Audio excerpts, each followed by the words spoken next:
रघुनाथाय नाथाय श्री सीतायापते नमः। संत बड़े परमार्थी भेष धरे अवधूत, कृष्ण नाम को गोला फेंके भाग जाए सब भूत। रामचंद्र भगवान की, परम पूज्य अनंत श्री विभूषित पूज्य श्री गीता मनीषी जी महाराज की, बागेश्वर धाम की, सन्यासी बाबा की, दादा गुरुजी महाराज की, संपूर्ण बागेश्वर धाम परिवार, हम सब भाग्यशाली हैं। एक तरफ श्री बागेश्वर बालाजी के दर्शन हो रहे, परमहंस तपोनिष्ठ महात्मा परम पूज्य श्री सन्यासी बाबा के दर्शन हो रहे, दूसरी तरफ हम सब एक ऐसी विभूति के मुखारविंद से गीता में हनुमान और हनुमान में गीता, इस पर प्रवचन श्रवण कर रहे हैं, जो वर्तमान में पूरा भारत नहीं पूरा विश्व महाभारत जैसे समर में फंसा है, द्वंद्व में है, विवाद में है। इस विवाद से पूरी दुनिया को निकालने के लिए भगवान श्री कृष्ण के मुखारविंद से जो वचन निकले हैं गीता, वही एक ऐसा उपाय है जो महाभारत के इस द्वंद्व से हम सबको बाहर निकाल सके। ऐसे परम पूज्य श्री गीता मनीषी जी महाराज जी, जिन्होंने अपने संकल्पों में कहा, जियो गीता, पढ़ो गीता, बढ़ो भारत। गीता में जियो, गीता में जीने का मतलब महाराज जी की जो वाणी है उसका सीधा सा सिद्धांत है प्रैक्टिकल लाइफ जियो। दूसरी बात, अभी आने वाले समय में दिसंबर के महीने में एक तारीख है 11, कौन सी? अरे जोर से तो बोलो। आपको पता है महाराज जी 11 तारीख को क्या करने वाले हैं? 11 तारीख को 11 बजे एक साथ गीता पाठ 1 मिनट। 11 तारीख को 11 बजे एक साथ गीता पाठ 1 मिनट। कुछ महाराज जी के द्वारा श्री गीता जी का लगातार अनवरत प्रचार प्रसार किया जा रहा, गीता जी की वाणी को जन जन तक पहुंचाया जा रहा। हम भारतीय सनातनी हिंदुओं से प्रार्थना करेंगे, अपने बच्चों को विधर्मियों के तर्क और कुतर्क से बचाना है। बेटा और बेटी का ब्रेन वॉश ना हो जाए, कन्वर्जन ना कर ले, कन्वर्टेड ना हो जाए, धर्मांतरण ना कर ले, उसके लिए एक ही सर्वोत्तम उपाय है, बेटा और बेटी की स्कूली बैग में गीता पाठ को डालो, तुम्हारा बच्चा कभी भी धर्मांतरण नहीं कर सकता। बेटियों को लव जिहाद के चक्कर से बचाने के लिए मात्र एक ग्रंथ है जिसका नाम गीता है, क्योंकि केवल गीता में भगवान कृष्ण ने कहा, स्वधर्मेण धर्मं श्रेयः परधर्मो भयावह। अपने धर्म में मरना ठीक है, दूसरे मजहब के बारे में विचार करने से। पुराना माने तो एक बात बोले, कल महाराज जी ने बोली थी, हम फिर से बोल देते हैं, तुम्हें समझ में आए। और जितने भी है ना हलीउल्लाह वाले, एक जने कहते हैं मैसेंजर ऑफ गॉड, एक मजहब के लोग कहते हैं कि हमारा जो भगवान है वो कहता है कि हम परमात्मा के संदेश वाहक।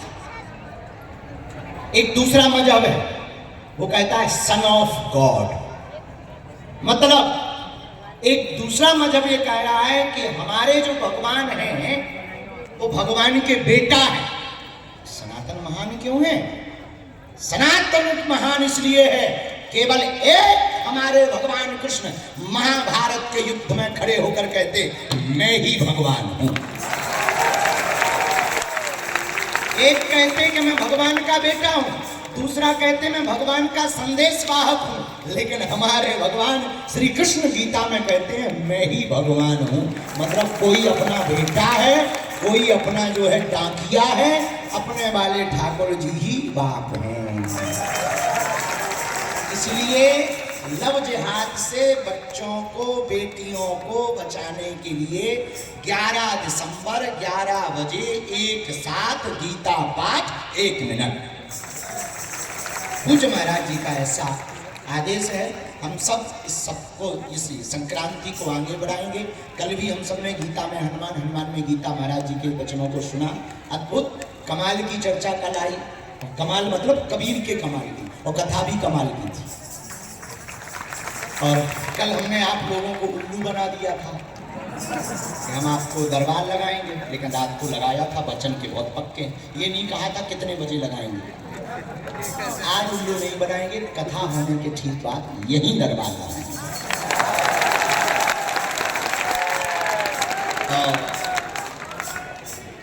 क्योंकि कल हम फिर पत्रकार वार्ता, मंडलों की बैठक, प्रशासन की बैठक सुबह तक जगते रहे उल्लुओं जैसे। 2 दिन मात्र बचे हैं। क्रांति बड़ी है, संकल्प बड़ा है। 21 तारीख से 29 तारीख तक इस देश में सबसे बड़ा जहर है जात पात। और 14वीं शताब्दी में परम पूज्य श्री रामानंदाचार्य भगवान ने इसी क्रांति को उठाया था। जिस समय कबीरदास जी थे, संत रैदास जी थे, संत सेन महाराज जी थे, तब परम पूज्य श्री रामानंदाचार्य भगवान ने कबीरदास जी को, रैदास जी को वैष्णव दीक्षा दे करके जात पात के जहर को मिटा करके हम सब हिंदू एक हैं, ये नारा दिया। उस वक्त भी लोग बट रहे थे। रैदास परंपरा को मानने वाले कह रहे थे हमारे तो सिर्फ यही है, और बाकी को मानते ही नहीं। कबीर परंपरा को मानने वाले अपनी जिंदगी जी रहे थे।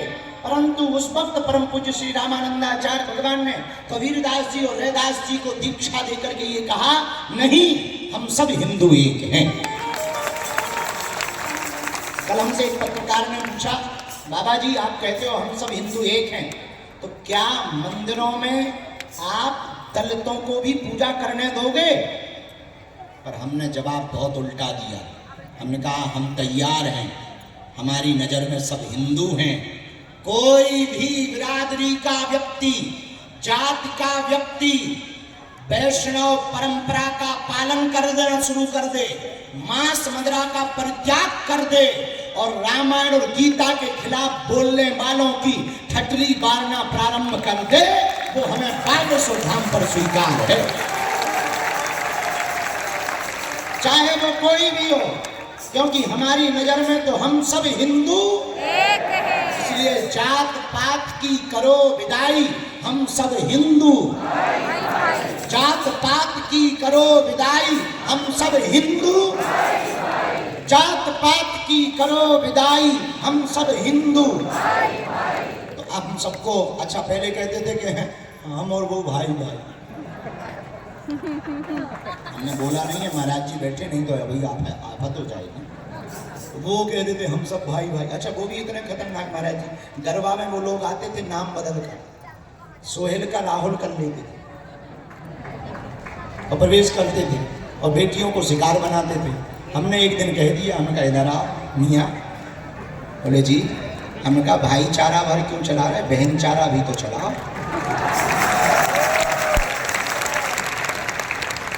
वो नाराज हो गए, लौट के नहीं आए हमारे पास। वही हम तुमसे कहना चाहते कि अब हम सब हिंदू एक हैं। हम सब हिंदू अब हम लोगों को जातियों में नहीं बंटना है, हिंदू एकता करनी है। यही महाराज जी के गीता का भी उपदेश। और गीता साधारण ग्रंथ थोड़ी है। गीता सुगीता कर्तव्या किमिन्नि शास्त्र विस्तरे या स्वयं पद विनावश्य। ये भगवान एकमात्र ग्रंथ ऐसा है जिसे भगवान ने खुद कहा। बाकी तो किसी ना किसी ने कहा है, वेद व्यास जी ने, तुलसीदास जी ने, लेकिन एक ग्रंथ ऐसा है जिसे भगवान ने स्वयं कहा, उसका नाम है।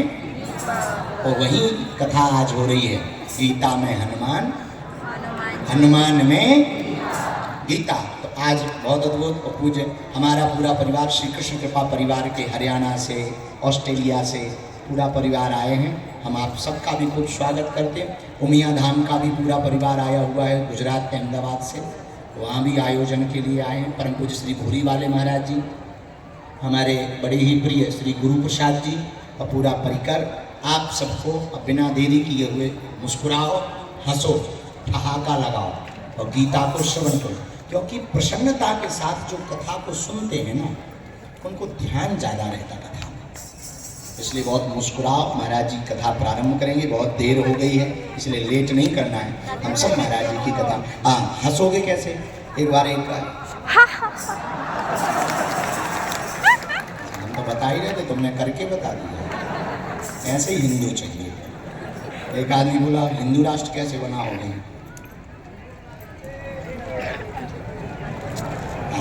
हाँ सुनो, अंतिम बात आज हम सुबह से सुना रहे थे। एक चूहा, बागेश्वर धाम का चूहा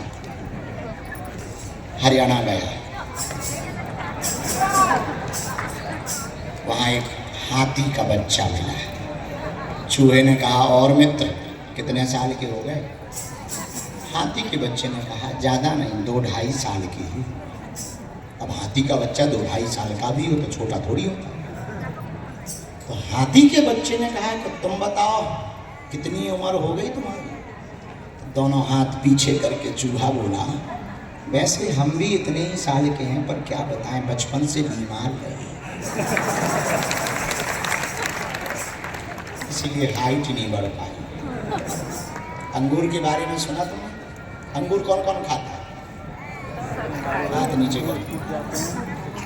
जो अंगूर गुच्छा में रहता है वो महंगा बिकता है, जो टूट जाता है वो सस्ता बिकता है। हिंदू गुच्छे में रहेगा महंगा रहेगा, टूट जाएगा सस्ता बिकेगा, यही ध्यान रखना। जय श्री राम।